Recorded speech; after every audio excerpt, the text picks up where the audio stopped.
And we are making decisions that what part of the reality or realities that we accept to be true are worth finding more about. And for that matter, is what we're doing ethical in our pursuit of this knowledge?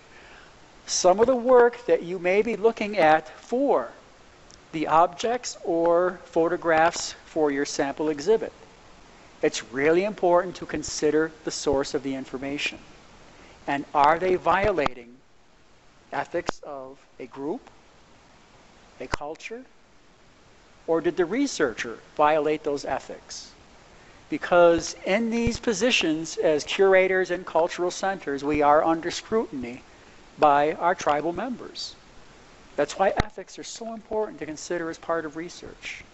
And we might find something that just blows your mind better than any soap opera you ever saw, better than any Twin Peaks episode you ever saw, better than any Twilight movie you ever saw. Within this, then, if we come from a positivist background, we believe that there is one true reality that can be broken down into universal laws. The epistemology within that, then, suggests that with objective thought, it's possible to discover this one reality. The truth is out there, and we can discover it. But there's only one truth.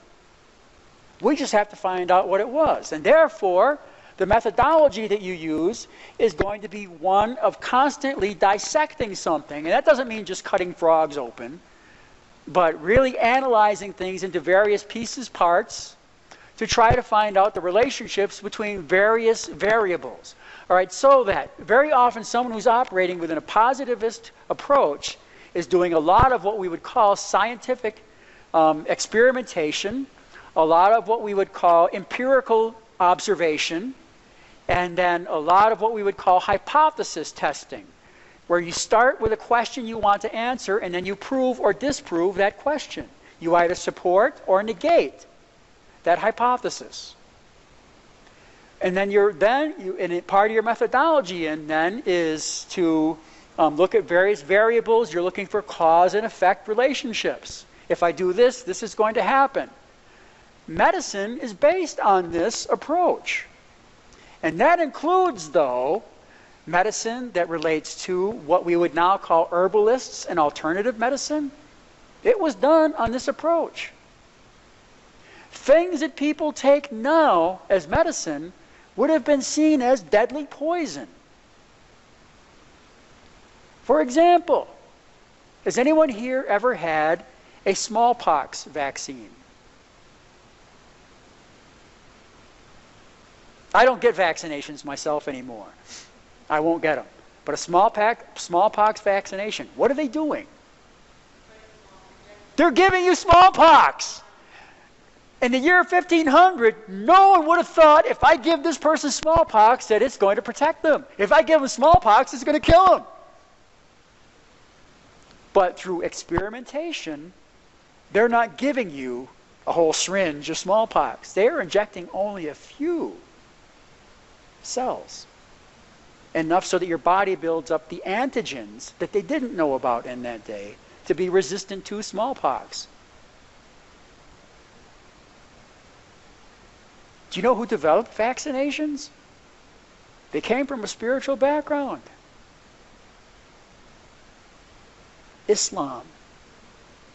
Matter of fact, Islam saved the West from itself,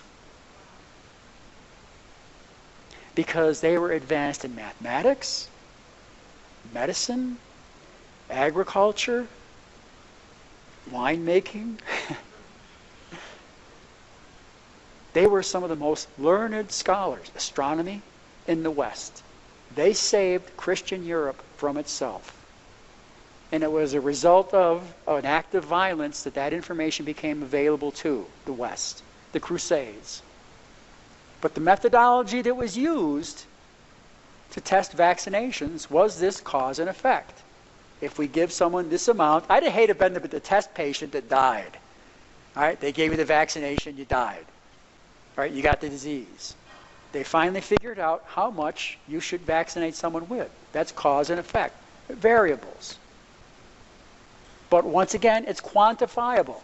And the ultimate goal is not only to be able to predict, but even to control reality. And that's what a lot of medicine does in the West.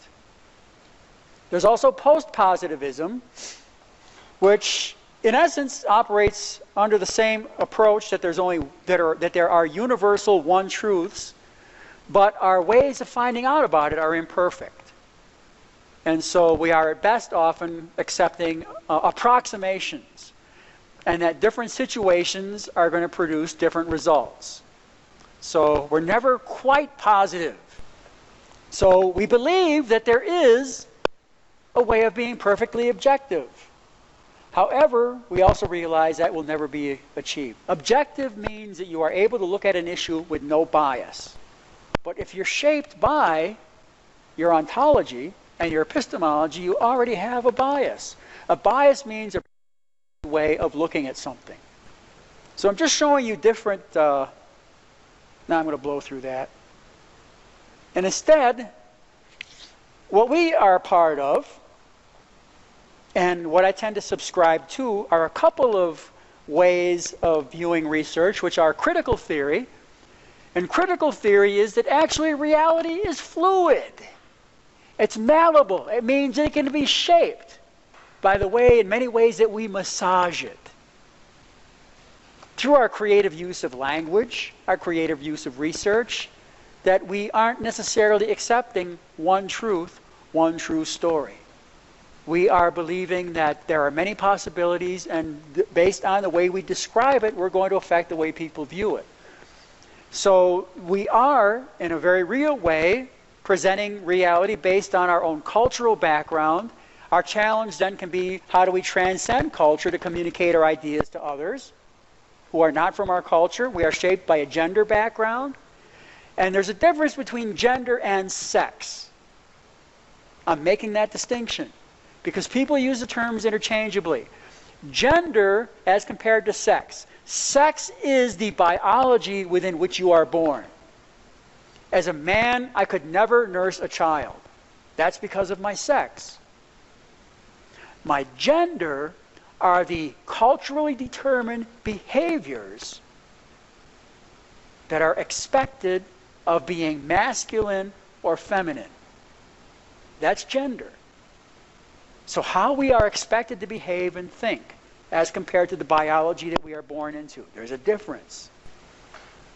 So if we're looking at critical theory, we are understanding that the way we are going to interpret and portray the world is going to be shaped even by our gender. Because there is now, this is the thing that kind of drives me crazy as a historian, because they'll now call it feminist history. Why does there have to be a feminist history? Because of the hegemonic control that men had for a good 1,100 years over history. In such a way that women, in order to make their voices heard, had to adopt a label, feminist, as compared to whatever we call ourselves as people. It's set up as an entirely different way of viewing the world, and it is. You know, if you read history books, you would swear that not very many women lived, unless they were angry with a sword. And that's not just an art.